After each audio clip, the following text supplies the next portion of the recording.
So and కిరాక్ సీత అంటే సీత వచ్చేటప్పుడు first week ఎలా ఉందో అని చూసుకుని చాలా డల్గా ఉంది, అసలు డిస్టర్బెన్స్గా ఉంది. బట్ నాకు సార్ కూడా ఫస్ట్ వీక్ గట్టిగా చెప్పేశారు. సో సెకండ్ వీక్లో నీకు ఫస్ట్ ఆఫ్ ఆల్ సీత కనిపిస్తుంది, కిరాక్ కనిపిస్తుంది. సెకండ్ వీక్లో తను అంటే ఏంటో చూపించుకోండి. మీకు తనలో స్టార్టింగ్ అండ్ ఎండింగ్ ఏంటి? కిరాక్ సీత అంత పెద్ద ర్యాప్ లేకపోయినా ఏదో హాయ్ అన్న తిన్నావా అది అడగడం, చిన్న చిన్న ఏంటంటే తనకి ఒక సింపతి ఉండేది నా మీద. సింపతి అంటే ఏదో నేను ఏడ్చానని కాదు, పాపం అందరూ తింటున్నారు, వీడు వెజిటేరియన్ ఏం తినట్లేదు, వీడికి ఏదైనా ఉంటే బాగుండు అనుకుంటుంది. సో దొంగతనాలు వేసుకుంటున్నప్పుడు నాకు ఒక నిమ్మకాయ కావాలి. బేసికలీ నిమ్మకాయలు కూడా ఏదో కాస్త నిమ్మరసమైన తాగుదాం, ఎనర్జీ డౌన్ అవుతుంది అనుకున్నప్పుడు ఫ్రిడ్జ్లో తను అన్ను పెడుతున్నప్పుడు ఒక నిమ్మకాయ కొట్టేస్తే కామ్గా ఉండు అని చెప్తే తీసుకోన్నా పర్లేదు నన్ను తీసుకోన్నా అండ్ ఓకే. సో మంచి మనసు, ప్యూర్ హార్ట్. ఓకే. అండ్ అందరిలో కూడా ఒక స్టార్ ఉంటాడు అనమాట, ప్రతి ఇంట్లోనూ కూడా. ఈ ఇంట్లో ఎందుకో బాగా స్టార్లా అనిపిస్తాడు. సో మణికంఠ. సో వచ్చిన డే వన్ రోజు నుండే స్టార్ట్ చేస్తారు. సో ఏంటి అతను మాస్క్ వేసుకుని ఆడుతున్నారు అంటారా లేకపోతే ఏంటి? అంతే, మంచి మంచి నటుడు. సెంటిమెంట్లు ఎప్పుడు పండించుకోవాలో, ఎప్పుడు సింపతి పండించుకోవాలో తనకి బాగా తెలుసు.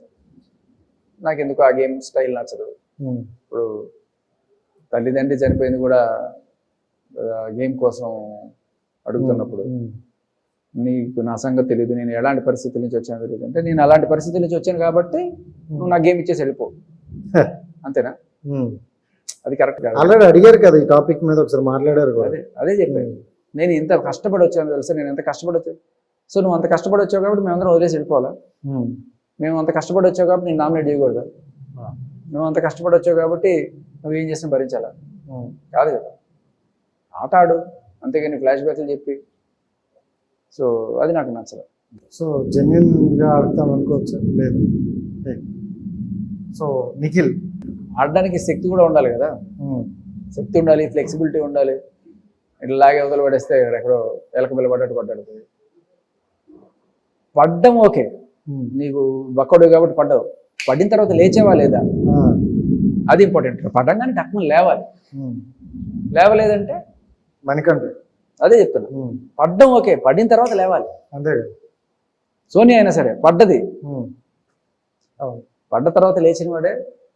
పేరుకి కెరటం అని పట్టుకుంటే కెరటం పడి లేస్తుంది, నువ్వు పడి అక్కడే ఉన్నావు, లేవలా. సరే, నిఖిల్ చూసుకుంటే అంటే డే 1 నుండి ఒక 1 టైం ఆల్రెడీ నామినేషన్లో కూడా ఉన్నారు. తర్వాత నుండి ఇంకా కంటెంట్లో ఉన్నారు కాబట్టి ఇంకా ప్రాబ్లం లేదు. సో తన గేమ్ స్టార్టింగ్ ఎండింగ్ ఎలా అనిపించింది తనలో? స్టార్టింగ్ కొంచెం యాక్టివ్గా ఉండే నిఖిల్, తర్వాత ఏదో గొడవలు అయిన తర్వాత ఎందుకో ఒక 3 రోజులు చాలా డల్గా అనిపించాడు. తర్వాత అందరితో మంచిగా ఉంటే బాగుంటుంది అనే ఒక మోడ్లోకి వచ్చినట్టున్నాడు. సో ఫస్ట్లో ఉన్న అగ్రెషన్ అయితే లేదు. అలానే చాలా మంచిగానే ఉంటాడు మనిషి. నాతో కూడా చాలా మంచి బిహేవియర్. ఈ పెద్దోడా చిన్నోడా మనకు సంబంధం లేదు, అది పక్కన పెడితే దాని గురించి ఎవరేమనుకున్నా నిఖిల్ పర్సనల్ గా నాతో మంచిగా ఉంటాడు, మిగతా వాళ్ళందరితో కూడా చాలా మంచిగానే ఉంటాడు. అండ్ నేను కూడా అదే అడుగుతున్నా, అంటే పర్సనల్ వాళ్ళ ఒపీనియన్ వీళ్ళ ఒపీనియన్ నాకు వద్దు. శేఖర్ భాష స్టార్టింగ్ డే 1 రోజు అండ్ వచ్చేసిన రోజుకి ఎలా కనిపించారు అనేది మనకు కావాలి. డే 1 రోజు కన్నా నేను వచ్చే రోజు ఇంకా నిఖిల్ మంచిగానే అనిపించాడు నాకు. అప్పటికీ అదే మంచితనం ఉంది. సరే, ఆవిడ ఓదార్పు యాత్రలు ఏవో కొనసాగుతున్నాయి, అది కూడా మంచితనం లాగానే చూడాలి మనం. ఓకే. సో పెద్దడి విషయంకి వచ్చాము, మరి చిన్నడి విషయం కూడా మాట్లాడుకుందాం. సో పృథ్వీ డే 1 అండ్ మీరు వచ్చేసరికి ఎలా అనిపించారు? ఏమీ తేడా లేదు. ఏమైనా ఎలా ఉన్నాడో నేను వచ్చేటప్పుడు కూడా అలాగే ఉన్నాడు. మంచివాడు మనిషి, చాలా మంచివాడు మనిషి కూడా. ఏ రకమైన కాస్త స్టైల్స్ కొడతాడు అంతే. కొన్నిసార్లు ఆ స్టైల్స్ ఏ రేంజ్కి వెళ్ళిపోతాయంటే సోఫా మీద కాళ్ళు పెట్టడం, అంటే మనం కూర్చున్న దాని మీద కాళ్ళు పెట్టడం కానీ ఇట్లా పైన అక్కడ కాళ్ళు పెట్టడం, ఇట్లాంటివి కొంత ఇబ్బంది అంటే అనిపిస్తాయి. దాని మీద కొంతమంది పాయింట్లు నామినేట్ చేద్దామని కూడా అనుకున్నారు. అది చిన్న పాయింట్లే, బట్ మనిషి మంచివాడు, చాలా మంచివాడు. కానీ కొంచెం అగ్రెసివ్ ఎక్కువ కదా. అగ్రెసివ్గా ఉంటేనే బెటరు అని ఆ స్ట్రాటజీలో ఉన్నాడేమో. మనిషి అలాంటి వాడు కాదేమో అనిపిస్తుంది. ఓకే, స్ట్రాటజీ అనుకుంటారు ఇదంతా. సూపర్. అంటే ఇప్పుడు చూసుకుంటే తనని చాలా మంది ప్యాంపర్ చేస్తున్నారు.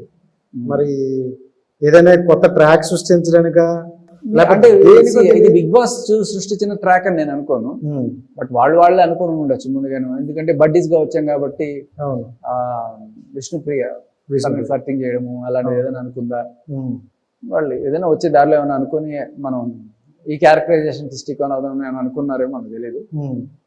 బట్ మీరు చెప్పినట్టు